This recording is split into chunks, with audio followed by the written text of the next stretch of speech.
ধরেন আল্লাহ তাআলা দুইজনকে সৃষ্টি করলেন।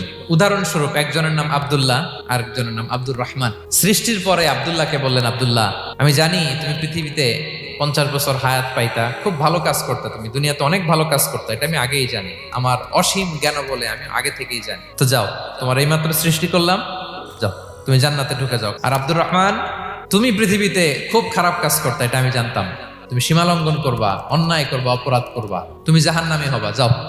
যেহেতু আমি জানি পরীক্ষার আর দরকার নেই, তোমারে জাহান্নাম দিয়ে দিলাম, যাও ঢুকে যাও। সে বলবে, আল্লাহ এই মাত্র আমারে বানাইলেন, সৃষ্টি করেই বলতেছেন তুমি জাহান্নামে যাও, আর বলতেছেন আমি জানি দুনিয়াতে পাঠালে তুমি খারাপ কাজ করবা, তুমি জাহান্নামী হবা, পাঠানোর আর কি দরকার, আগে থেকেই জাহান্নামে যাও। আল্লাহ আপনি জানলে জানতে পারেন, আমি তো জানি না, ঠিক কিনা বলেন? সে বলবে, না আল্লাহ আপনি ভুল বলতেছেন, এই দুনিয়াতে পাঠাইলে আমি খুব ভালো কাজ করতাম, এজন্য আল্লাহ তাআলা পরীক্ষার আয়োজন করেছেন, যাতে করে তুমি জেনে যাও যে পৃথিবীতে তুমি কি করেছো।